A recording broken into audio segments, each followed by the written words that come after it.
Inspired and tired, that's the gist of our podcast. Inspired, but we're tired. Should we create or should we take a nap? Create. Nap. We should definitely nap. Chase, we're doing the show.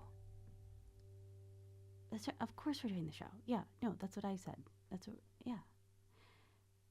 Inspired and Tired with your hosts, Chase and London. Hello, hello, hello. It's Thursday. I think it's Wednesday. No, it's Thursday. No, it's Thursday. Oh, I can't keep my days We're straight recording this on Wednesday, but you're Still. listening to this on Thursday, maybe. Happy Thursday.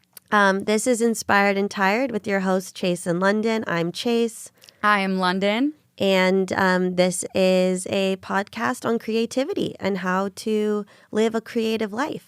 So if you've been following along, we are reading the book Big Magic, and we've been going through each part. What part are we on? 4? 4. We're on part 4, and it's persistence. The name of this section is persistence. And it is full of some good things this week. I am excited to dive It's a long right chapter. I guess a long section. It was almost we had to 100 pages. persist to make it through. I listened to the audiobook on 1.2 speed and then bumped it up to 1.5 because she speaks so eloquently that I can even understand her when she's going quick. When you sped it up. Yeah. And I read. Now, I usually take notes on Post-its, as we know. I tried something different. I was really tired and didn't want to go find Post-it notes. So I took the notes on my phone this week. So we'll see how that I like it. Switching works. up the strategies. Yeah. Let's jump right in, though, because it's long. It's long and we're going to have fun. And you don't have to read it. We're just going to do it for you. We're going to do it for you. The first chapter is taking vows. So Liz said she took vows as a teenager to be a writer, the way one would take a vow to be a nun or take a vow to marry someone. Which I finally London have gotten married. London got married on Saturday. Woo! Show them the ring. I've got the ring. And your nails are beautiful. Thank you. You're in white. I'm just a blushing bride. London's wedding. Pictures will fun? Be out soon. It was the most fun wedding I've ever been to. And I might be biased. I said that, but I don't know. It was the most fun I've ever had at a wedding. It was so much fun. And we did do vows. Yeah, you took vows. I was nervous, but not as nervous as I am to give other speeches because it's short, it's personal, it's sweet, it's loving, and I guess... Well, London, Danny first walked down the aisle and everyone started cheering. Yes, there were applause. And then I came down the aisle and it was more cheer. Applause. And you came down the aisle. It was such a fun wedding. The energy was so high. London, it was a star-studded wedding. It was a star-studded wedding. McLovin from Superbad was there. He has blue hair right now. He sat right behind me during the ceremony. Oh my gosh, I felt so awkward because during the ceremony, I was looking over at my family, just smiling. And I was like, does McLovin think that I'm just continuing to look at him and just he was be sitting with so our family. Excited to see him? He's on Danny's side of friends. But that's where the cookie crumbled and he sat there. Right there. Oh my gosh. That's funny. You thought he kept thinking you were looking at him. Right. I was like, oh. And I looked at him and I was like, as if I knew him, but I don't. But we you just don't. know who he is. And then same with cousin Greg from Succession. I looked over at him and I was like, oh, I don't know him. I don't know these. And then same with Monica from Top Gun. She was the girl in Top Gun Phoenix. I looked over at her and was like, and then I was like, oh God, I don't know these people. And I'm acting like they're my friends because we just see them. Right. You feel like you know them. You feel like you know them. But it was so fun. And it was a very LA wedding. Cousin Greg during the hora. There's Greg. a video. He's lifting my chair with one arm and chit-chatting with a friend on the side. It's the funniest thing. I'm when does this happen? My cousin Greg's story is because it was an open bar, so much alcohol. So much. We ran out twice. Yeah, they ran out of alcohol. No one noticed though. We kept making the drinks. I went up to Cousin Greg and I said, I'm sure you don't get this a lot, but I loved your work in Minutemen, which Minutemen is a Disney Channel original movie from '08. And I realized after the conversation, because I was so sincere that I loved his work in Minutemen, that it sounded as if I was being sarcastic and like maybe being a little rude. And I know it wasn't until after the conversation that I was like, oh my gosh, I think I just offended Cousin Greg with my sincerity of his role in Minutemen. He probably doesn't get it a lot, but I'm sure he was I don't think he's ever gotten happy that one. about it. We did have another celeb there, Josh Gates, the host of Expedition Unknown. Oh, and my grandma she's 90, and she was so starstruck by Josh Gates. It's all she's been talking about after the wedding. I she's talked to him too, and I don't know what I said. I mean, it's all good, but it was a fun night. And so fun. It was so star-studded, such an LA wedding. Yeah. Oh my God. So that made it really cool. And then just the venue was in Malibu overlooking the water. I mean, it was beautiful. London. It was a success. We did a first dance and we knocked the socks off of the whole crowd. Because, if you don't know, London's like the most incredible dancer. I think you mention this every episode. Do I? Yeah. She went to NYU sweet. full scholarship. You're so sweet. And Stop it. And their first dance was like Dancing with the Stars. It was. Like standing ovation. The whole time. They did lift after lift after lift. I've never seen a first dance like this. It was great. It was great. So when London posts videos from the wedding and You'll pictures, have to check I it can't wait out. for everyone to see. Oh, yeah. Okay, but anyways. But those vows. Back to taking vows. Yes, and what Liz says is she has broken her wedding vows, but she has never broken her vows with creativity. Yeah, she broke her wedding vows, but she did not break her vow she made at 15 or 16 to be a writer. And she said the vow was not to be a successful writer or to pay the bills with writing. There would be no deadline to be published by a certain age. It was just the vow to always write. Which is great because that pressure of having to have the financial side of it always coming through at the same time as you're creating is too much pressure. And it makes it hard to create. She talks about that a lot in this chapter. Because the next thing she goes into is learning. And she said she practiced every day in her 20s. She practiced writing the same way a musician would practice scales. She would sit down and write a short story fiction. It took her a whole year to write that short story because it was just like every day for an hour, she'd jot a little down. But by the time she got to the end of the year, she did have something. And she had no chops. She just, She said she had no chops. She imitated a lot of styles at first. She would kind of copy writers. And I really like this line. She says, everyone imitates before they innovate. Ooh. Which I think is really good because you have to start somewhere. So she had her phase of being like Hemingway, and then she had her phase of being like, another writer. We don't know writers. Shakespeare. Yeah. But then basically what she's saying is she spent like this whole decade of her 20s like practicing. And she was like, were you going to say that? No.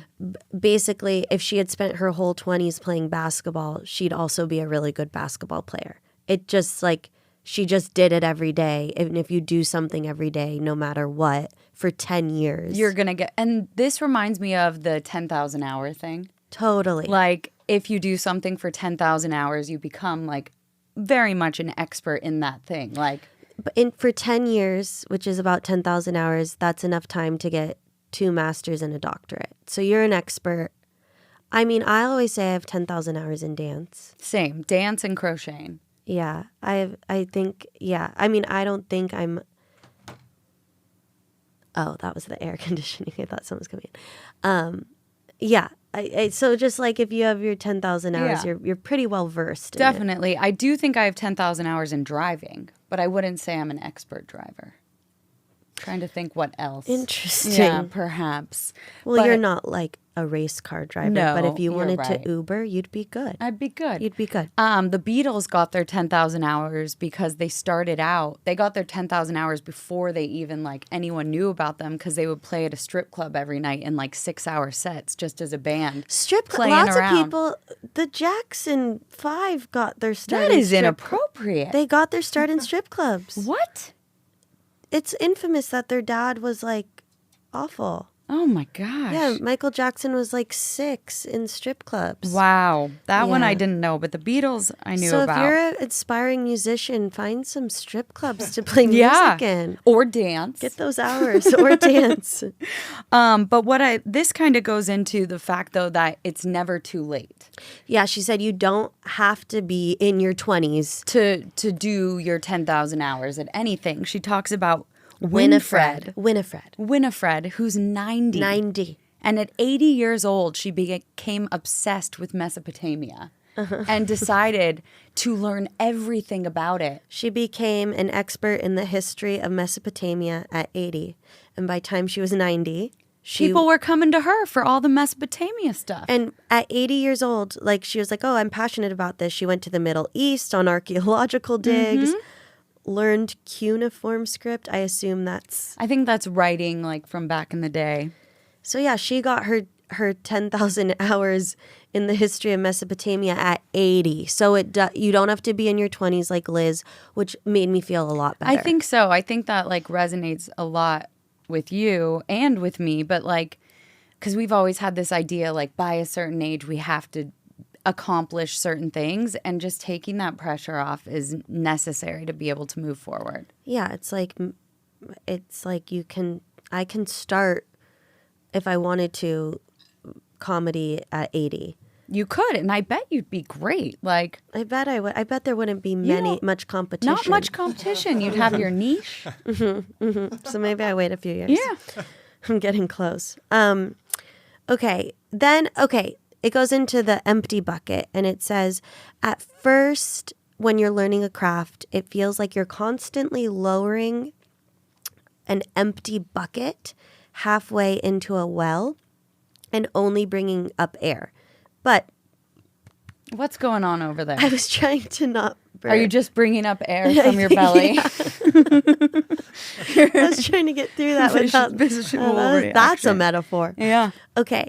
It feels like you're constantly lowering an empty bucket halfway into a well and only bringing up air, but you must keep repeating this frustrating process until you dip into water. So she's saying, like, it's not like it was fun for her to practice every day. It's frustrating because you're not getting the results you want, but eventually you will start getting the results. Do you want to talk about patterns? Did you write that down? Because I was thinking about it and how, so she says every creative like project has certain patterns. So you start writing a book, and then at certain phases, you're going to get bored. And then the next phase, she's a lazy loser and the internal chatter starts. Then she gets in the phase when it's actually done. She panics that it'll never be a success and no one will like it. And being able to recognize these patterns is very helpful, because then when they come, you're just like, oh, this is when I do this. I'm going to get through it. And it just putting a label on what it is a good thing. Is helpful. Yeah. I was thinking that, like, you know how there's certain markets that they're like, oh, Christmas is our busy season. And then, oh, we're really slow in January, February. And then we're busy again. And it's like after a few years of doing like the same job, you're like, oh, this is when people tend to be here. This is when we're slow. And it's the same, like, you just learn these patterns so that, like, I don't know, is that an That's interesting... I didn't even think about that. That's a really good way to look at it. I thought about that with the writing process or any creative process. You start learning, like, oh, when I get to this part of this process is when things go slow. And this is when, like, creativity is fast. And this is when I'm having anxiety. And I really like systems and stuff and, like, organizing.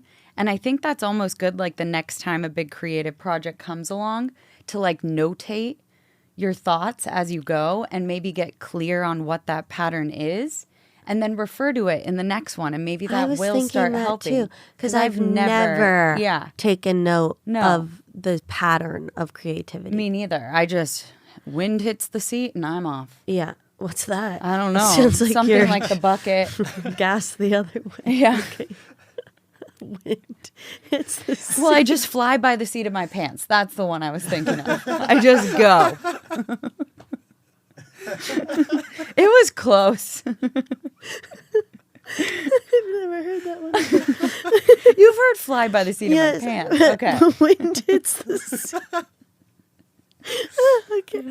All right. Well, then we get into the... Wait, I had more. Oh.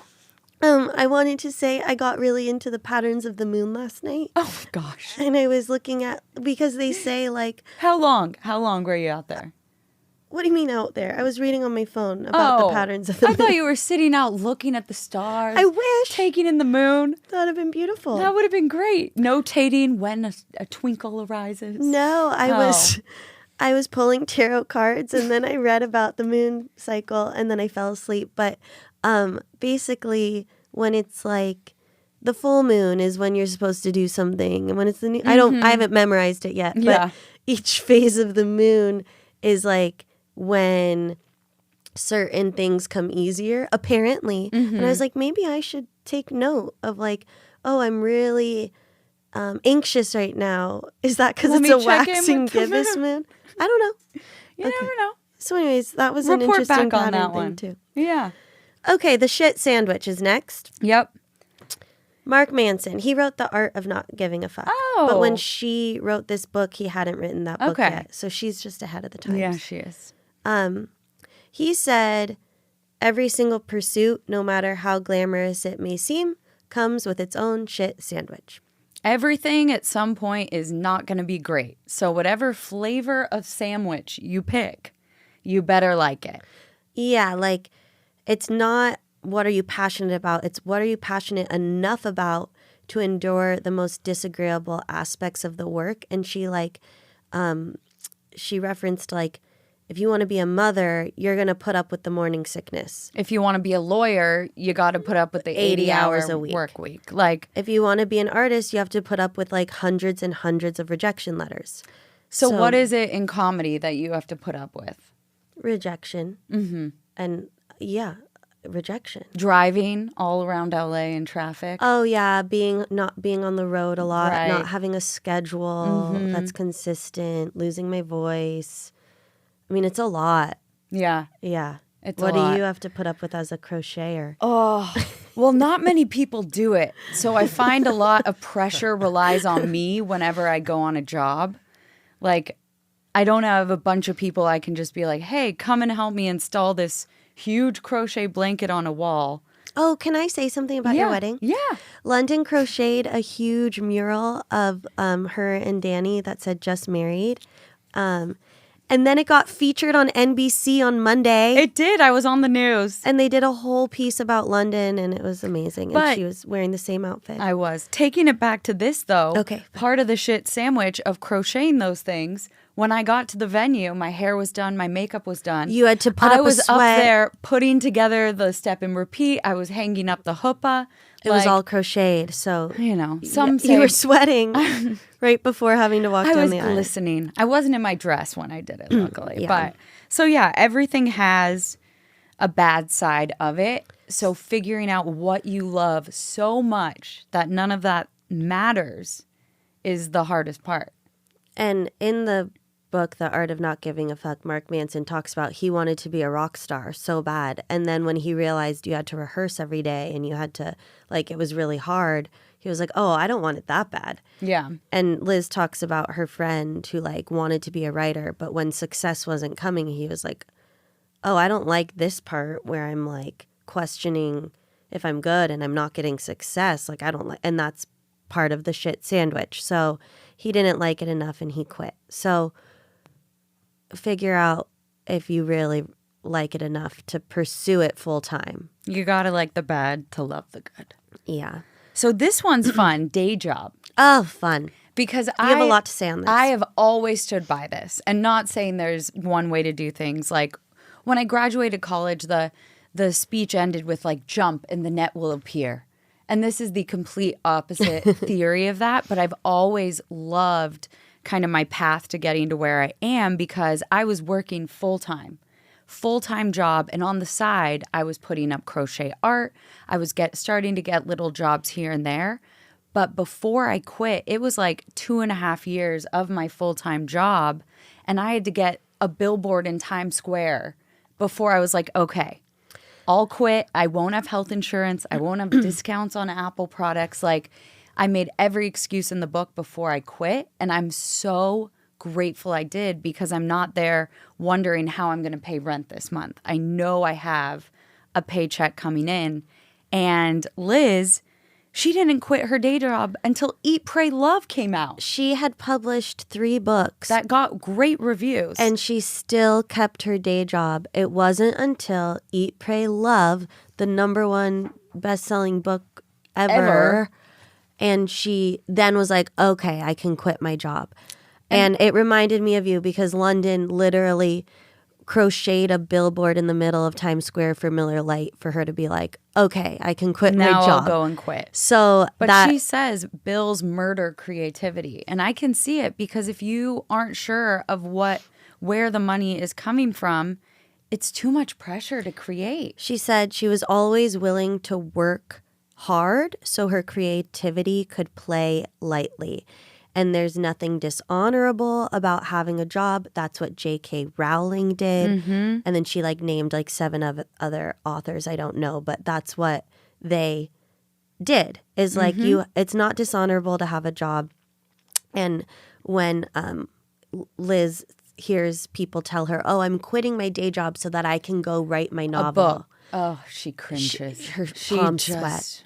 She says, wake up at 5 a.m., write your book in the morning and then go to work. Yeah, make the sacrifices you need to make to write the book, but don't quit your job. Now, I was never given this advice. We're sisters, and London somehow innately knew that, but my parents, who are the same as yours, for some reason were like, no, go. Be successful.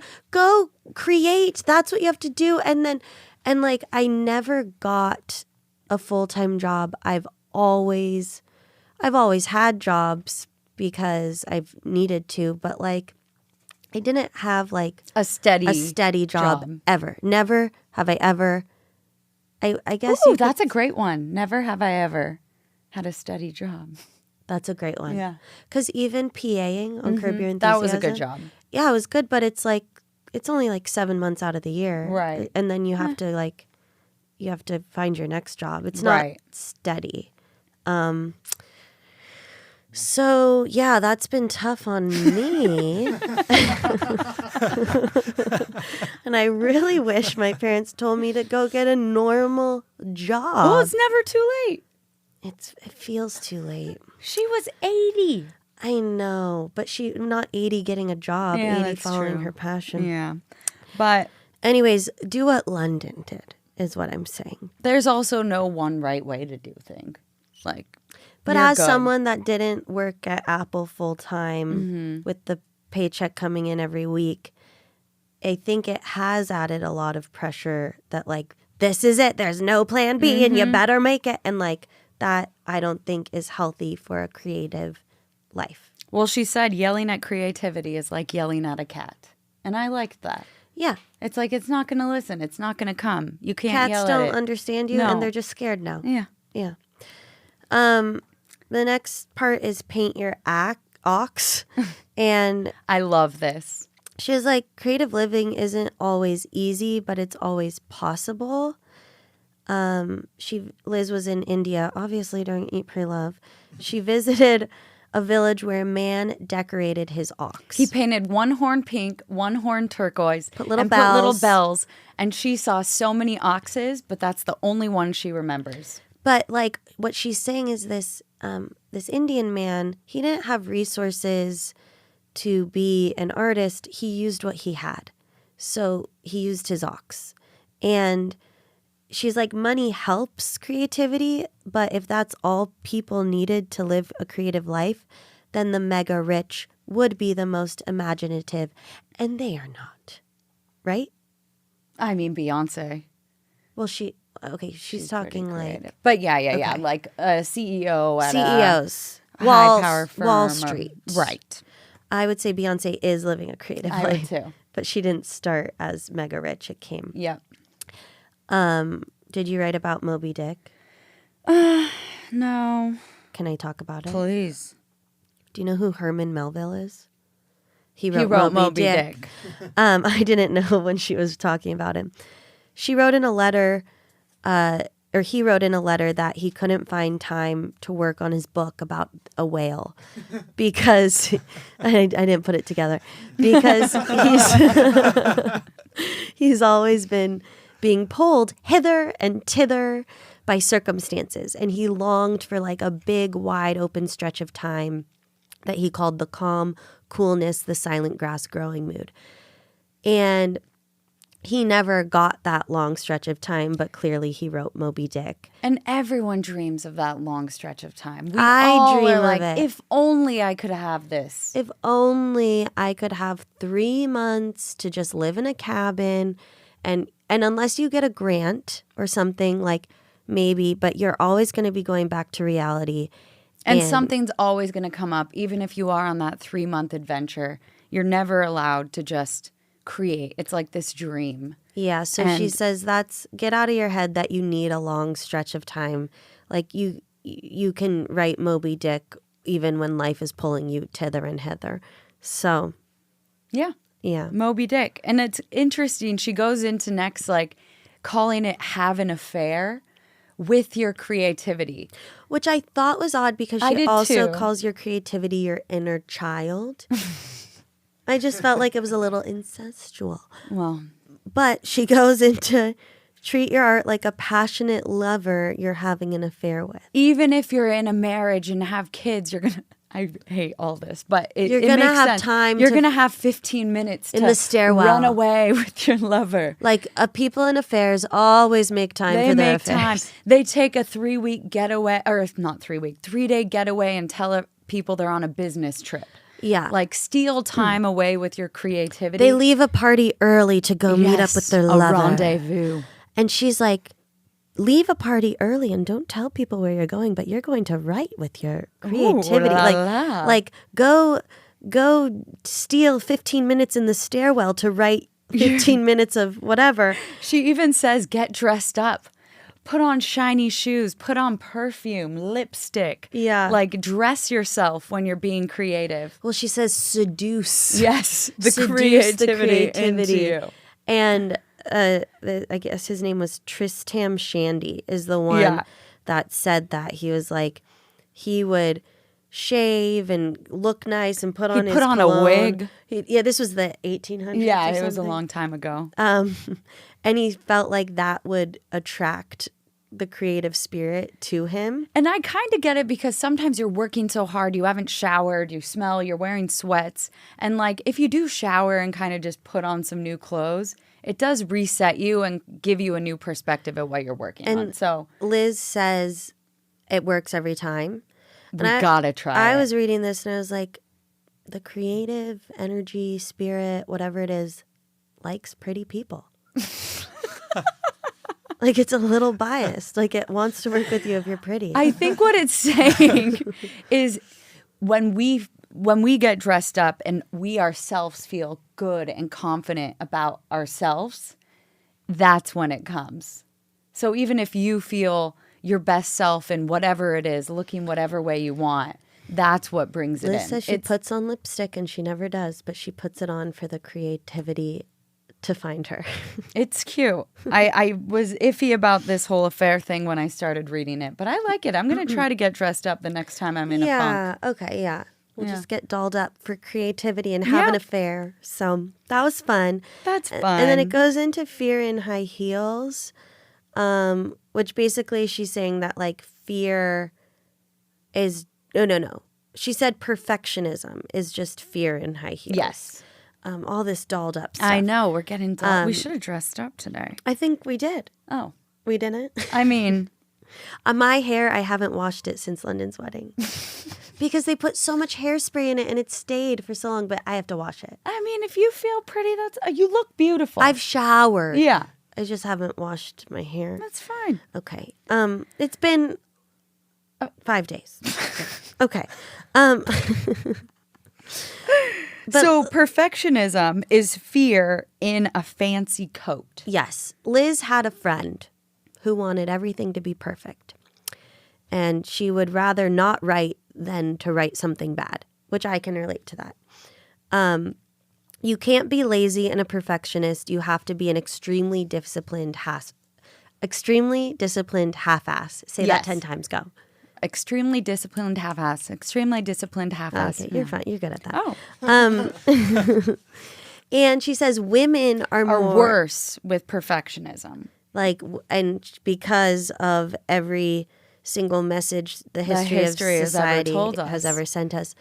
And we want to be 100% certain that what we're putting out is good. Whereas men, they're feel a little more comfortable in their confidence and becoming in charge of a company. Even 40% qualified for this job, but that doesn't matter. I'm going to go for it. And Liz isn't saying that's a bad thing. No, she's saying we should also do that. We as women need to break that idea that we have to be perfect and allow ourselves to do it and get it done better than being perfect. Yeah. So women need to get on that is what she's saying. Yep. Men, you're good to go. Yeah, you're good. Marcus Aurelius chimes in. 2,000 years ago. 2,000 years She went back. Roman Emperor Marcus Aurelius has journals of him questioning all the questions we have today. Why am I here? What is my purpose? How am I getting in my way? He tells himself to do the work, even if it's not as good as Plato. He was worried about Plato's success. Never have I ever questioned if my work was as good as Plato. No. But that's who he was comparing himself to back in the day. It's wild. What stiff competition, right? Oh, definitely. I compare myself to influencers on Instagram, and he is comparing it to Plato. The pressure. But he was pretty consistent, and he just would talk himself into, no, just do the work, do the work. And by the mere act of creating, you might just create something great like he did, which was Meditations. Haven't read it, but I've heard of it. Amazing. I mean, the fact they're still around 2,000 years later. They were good. That's amazing. But you also might not create something great. It's you may or may not, but if you're being called to create, you need to at least do it to stay sane. I wonder what his day job was. He was an emperor. Oh, okay. So generational wealth. Okay. Yeah, he was an emperor. Good for him. Or Liz says the same way a border collie needs to do work, or it will destroy couches. I guess border collies, they need to herd the sheep and stuff. They got to get outside. They got to run to around. do. Yeah, they have a job. And if they don't do that job, they're going to bite your furniture. They're going to tear your house apart. Yeah, they're going to be destructive. But that's the same way our mind needs to be put to work, or it will destroy relationships. It'll get in our head. It'll destroy the inner peace in our mind. If we don't give it a creative task, it's going to find something else to do. But she says, not just a creative task, we all need something to forget ourselves for a while, and that can be meditation, that can be exercise, that can be substance abuse. But she doesn't recommend it. But but it could also be creativity. Creativity is also one of those outlets that takes you out of your mind and makes you forget about the problems of being a human. Exactly. Thank you. So there's a stereotype that creativity turns people crazy, and Liz says absolutely not. Being creative actually makes you sane. Which I think it's great, because if I have too much time on my hands, I don't want to just sit around and watch TV. If I'm crocheting and making something, I just feel so much more fulfilled with the time I'm spending. Oh, that's beautiful. Yeah. I totally agree with her. There's a quote that I highlighted on this chapter. Because then we're going to get into a real good section. Oh, good. Gospel of Thomas. Is that the Bible? I don't know what that is. If you bring forth what is within you, what you bring forth will save you. If you don't bring forth what is within you, what you don't bring forth will destroy you. Gospel of Thomas. Very old. Old piece of work. Very old manuscript. So I just really love that quote. Yeah. It's in a song that I like by this artist that I thought she wrote. And then I read this and I was like, wait, she copied it. It's from the Gospel of Thomas. Wow. It's its own book. Not part of the Bible, but found somewhere in Egypt nearby, a contemporary era. Okay. Beautiful. Wow. So, create. They were so wise back then. Well, because they didn't have the distractions. Right. They didn't have much to do. They actually looked at the moon. Yeah. Yeah. Like if you could get into, whatever, but like if you wanted to just sit there with your thoughts, there was plenty of time. That's true. Yeah. So next, I love this because is this the nobody's thinking about yeah. you? Yeah. Everyone just thinks about themselves. She said It's amazing. In your 20s and 30s, you care a lot about what people think about you. In your 40s and 50s, you don't care as much. You're like, I don't care what people think about me. And then in your 60s and 70s, you realize, oh, nobody's ever been thinking about me. And I love it because you're free to just do you and not have that worry of, am I pleasing people? Is it okay for me to run away with my affair of creativity for 15 minutes at the end of the night? Yes, because no one cares if you're there the last 15 minutes. Create whatever you want to create. Let it be stupendously imperfect because it's exceedingly likely that nobody will even notice. I disagree with her because she did say, like, people tend to notice if you fail or succeed. And that is, you don't want everyone to notice your failures. Yes, but she mentions it's 15 minutes. It's a quick, like, okay, yes, maybe they think about it for a day or two or a week, but then they move on to the next thing. And I'm sorry, but it's forgotten. Yeah. Yeah. So just do it. Remember when I put up that piece of art and there were protests about it? Yeah. It was terrible. How could I forget? 2 weeks. And then everyone moved on. Yeah, London had some really bad press about her. It's still like one of the first things that comes up, I think, when you Google me, but it's fine. Can you Google London K? Maybe you should put the word Bushwick next to it. No. London had a really tough time, but you're right. After like a couple weeks, people moved on. But it was 2 weeks of torture. It was. It was rough, but it's all right. I've moved on. I've grown from it.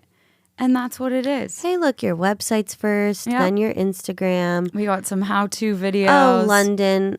It's not first. Oh, thank goodness. I don't even see it up there. Not even close. Oh, great. Oh, good. Okay. Yeah, that was a tough See, time. it's been buried. Yeah. Years later. I would say we talk about it, but London probably doesn't want to talk about it. No. It's okay. It's in the Brings the past. You mood can look it down. up if you want. London K. Bushwick. yeah. Well, most people forget. Maybe we don't forget when bad things happen, but other most people tend to move forget. on. I mean, what London's friends brought it up in their wedding speech about her. That's the one. First result. It was a big lesson for London. Yep. She's learned a lot since this. So feel free to Peace. Google London K. Bushwick. Anyways, the point is getting things done is better than them being good. Is that what the point is? Yes. The point it's was about- don't worry about it. Right. But then, Don't be perfect. Get the work done. Don't worry Yeah. about what other people are going to say. Just do it and get it done. her mom taught her a good plan violently executed now is better than a perfect plan executed next week. Like, just do it. I'm talking to myself. Yeah. I'm not yelling at I'm- you. I'm talking to me. I have the same. You can think about this in any part of your life, though, too. It's like when you wake up in the morning and you need to make the bed. Just do it. It doesn't need to be perfect. Just make the bed. Why does your note say Hank in all caps? Oh, it's the notebook I kept going and I had scribbled stuff on. Has nothing to do. Oh. Yeah. Hank hat. Okay. Yeah, I don't know. Anyways, make the bed. Yeah, just get Okay. it done. It doesn't need to be perfect. That's London's interpretation of that. I didn't write that. Do what you can as competently as possible. within a reasonable time frame and then let it go. Done is better than good. This is the Saturday Night Live. It's 11:30, so the show's airing. The show's going to be done. Not because it's good. And London always says... The project takes however long you have.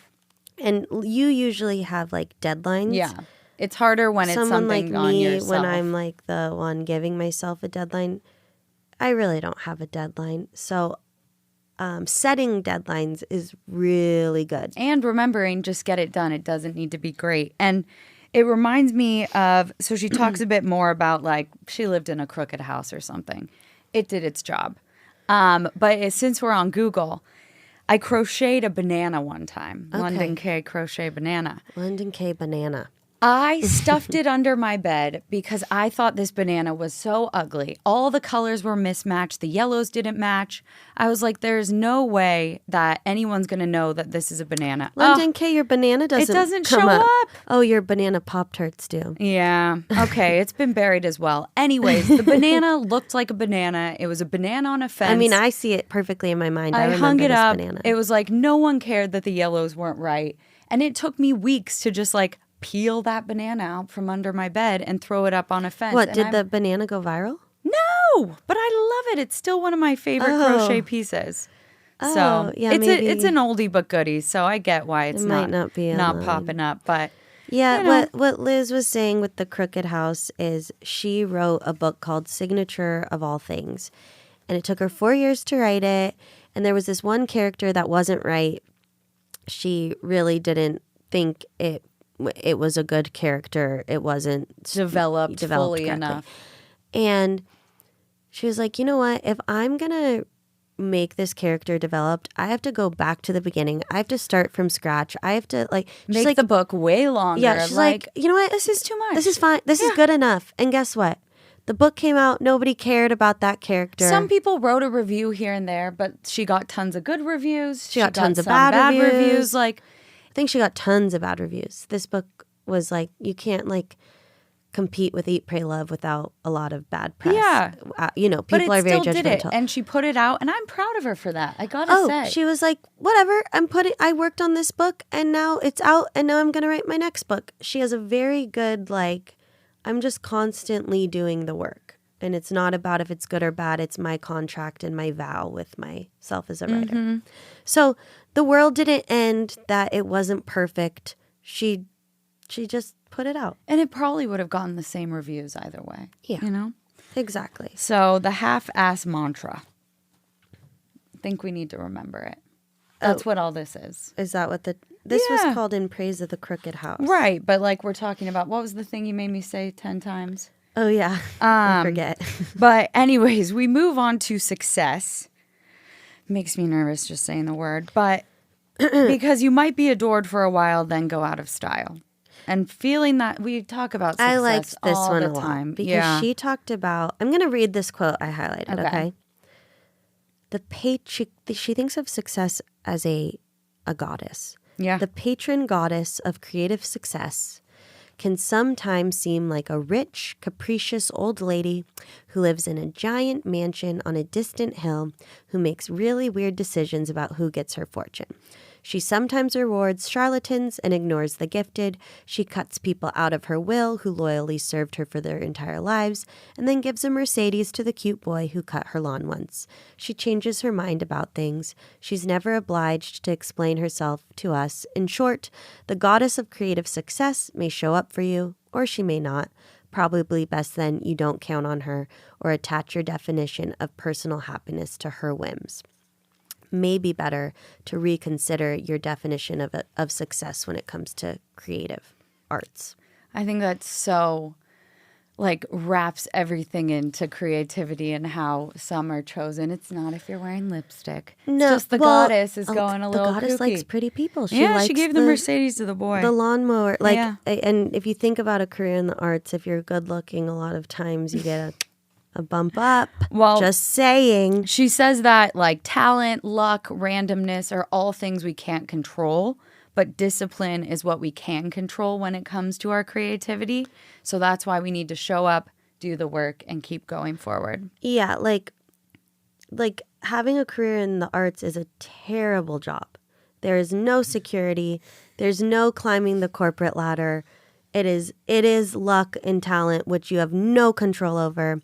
So Liz decided that her version of success was going to be devotion to her work, not if she made it, because it is so, random? Random. Yeah, up in the air. You cannot have control over it. Which means she really loves to write. No, like I was reading this chapter and I was like, to write. I've never loved anything this much. Yeah. Like she loves to write. Which is, I mean, good for her. Really good for her. But like, it's like, I mean, she made a vow and she did it she and stuck it with like it. really works. I Like know. we can just copy what she did. Yeah.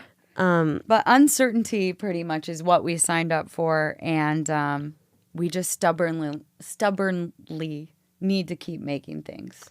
Yeah.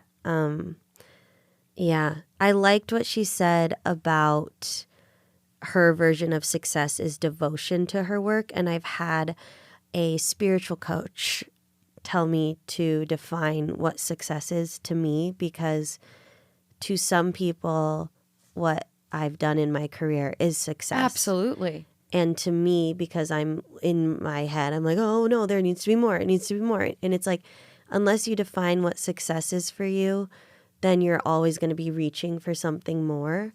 And so I like the idea of like success is just doing the work. It's not the praise. Mm-hmm. So I liked that. We have it so many times. We say the same. It's like you need to say the same thing in a million different ways in order for it to stick. Yeah. And I think this one's a really good way. Devotion. Yeah, like all this was the artist way too. Right. She wrote a quote about like she has a friend who her sister asked her, what happens if you never get anything out of this? What happens if you pursue your passion forever but success never comes? How will you feel having wasted your entire life for nothing? And her friend, with equal reason, replied, if you can't see what I'm already getting out of this, then I'll never be able to explain it to you. And when it's for love, you will always do it anyhow. So this chapter is really about like if you are just doing art to do art, like don't do it for success, don't do it for money, have a job, like, but just do it to stay sane. Mm-hmm. I kind of feel like is the message of this chapter. And it's a very inspiring because message. Liz Gilbert says like if she didn't have the success of Eat, Pray, Love, she would still have a be side writing. job. Yeah. She would still have her job and she would still just be writing. So it's just, a devotion to the craft. Mm-hmm. It's an interesting next little segment. She talks about elk talk. No, was it Yeah. career versus vocation? Oh, okay. Because just a couple things I wanted to touch on. Yeah, what did you want this. to touch on that? We're almost through the chapter. Yeah, we're doing great. We kind of mentioned this, but just to quote her, she said, creative fields, they make for crap careers. That is, if you define a career as something that provides for you financially in a fair and foreseeable manner. And that is the definition of career. So also, can I say, this is why I haven't been so thrilled about the actors' strike. Because Chase.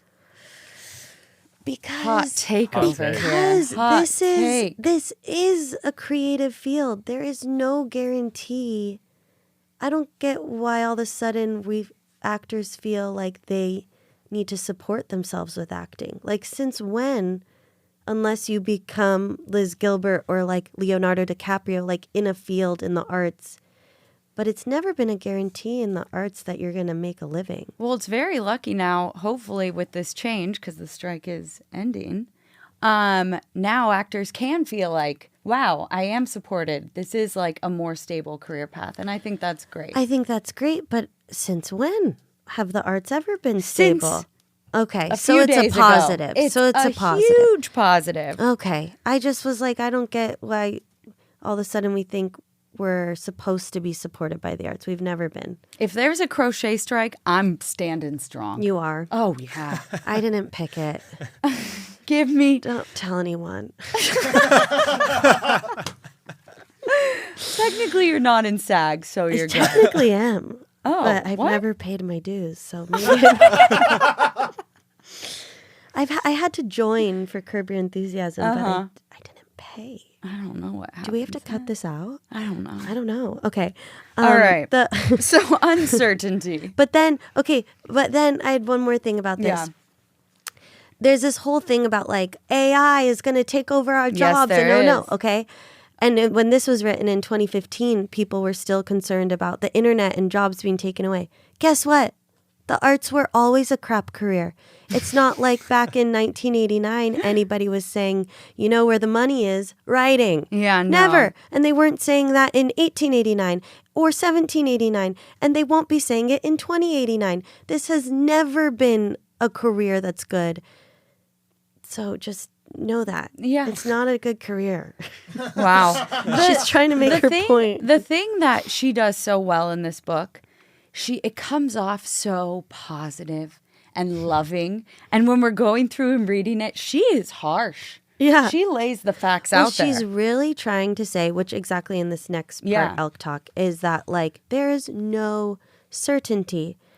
She wrote this short story called Elk Talk. Which I find this so funny that this man, he made a tape of elk mating calls and sold it. And people bought it. And she stumbled into a bar and one guy had it. And they decided to test the elk calls out in the wild. And it worked. And all these elk came. Like stampeding towards her. What And do they you threw think the an boom elk box. call sounds like? She said it's like styrofoam rubbing together. But a man makes that voice. Yeah, I guess he makes the voice. Oh, let's hear it. Oh, gosh. I'm wondering what it sounds like.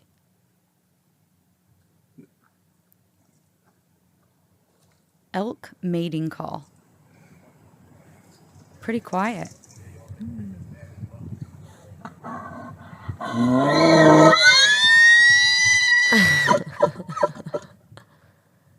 Liz did say she was laughing at the tapes. Yeah. That is funny. Can you imagine a man making that noise? We need the kazoo. Yeah, we need the kazoos. So anyways, she wrote this short story about the mating call and she submitted it to so many publications. She got rejected by them all. Later in life, she finally got published with a different piece, which let her get a literary agent. And her agent then submitted Elk Talk, and it got Picked up by the Picked up. exact publication that she dreamt about getting it in. that had already rejected her for 3 years later. And it's hard to be like, well, is it just because it came from an agent? They And that's actually what- read it. They actually took it seriously. That's what the cynical person would say. Is Liz tells the story, and you can look at this tale. First, cynical. The publisher only wanted the piece when it was submitted by a respected literary agent and not an unknown writer. This is the profession of if you know the right person, not about talent, which that's my belief. But Liz saw it as big magic. Yep. She said that no doesn't always mean no, and miraculous turns of fate can happen to those who persist in showing up. So we gotta just keep moving forward. I believe in a little bit of the big magic. Well, with of it. course, but I do believe this is a career of it's who you know. And like a lot of times it really helps if you know somebody. Yes, if you stick with it for a long, long time, you're going to start meeting the right people and Yeah. eventually you will know the right people.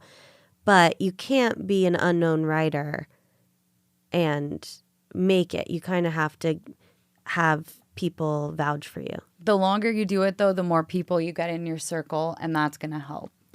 Because starting out, Liz knew no one. But she knew big magic. But she knew big magic. Yeah. So, God in a God boat. in a boat. God in a boat. yeah, no doesn't mean no. You don't quit if you get a no. Oh, that's exactly what we just Yeah, talked that's about. what. Okay. And so, lastly, this. This is great. Okay. Okay. So, Richard Ford. now is Richard Ford the famous one or the one that isn't? He's famous. Okay, He's Richard an American writer, Richard Ford. Famous writer, wrote about all these amazing topics. An unknown writer around the same age, wrote about the same things. Guess what? Never got any success. I wanted to read the conversation. Okay. This is the last part. Yeah. Mr. Ford, You and I have so much in common. Just like you, I've been writing short stories and novels my whole life. You and I are about the same age, from the same background, and we write about the same themes. The only difference is you have become a celebrated man of letters, and I, despite decades of effort, have never been published. This is heartbreaking to me. My spirit's been crushed by all the rejection and disappointment. I wonder if you have any advice for me, but please, sir, whatever you do, don't just tell me to persevere, because that's the only thing people ever tell me to do, and hearing that only makes me feel worse. Will you read what Ford said back? It's second paragraph down in green. Sir, I'm sorry for your disappointment. Please believe me. I would never insult you by simply telling you to persevere. I can't even imagine how discouraging that would be to hear after all these years of You're rejection. reading it like Dr. Seuss. In fact, I will tell you something else, something that may surprise you. I'm going to tell you to quit. This prestigious author told him to quit. But then he went on to say, I'm only saying this because writing is clearly bringing you no pleasure. It's only bringing you pain. Our time on earth is short, and you should be enjoying it. You should leave this dream behind and go find something to do with your life. Travel, take up hobbies, spend time with your family and friends, relax. But don't write anything anymore because it's obviously killing you. However, Popcorn London.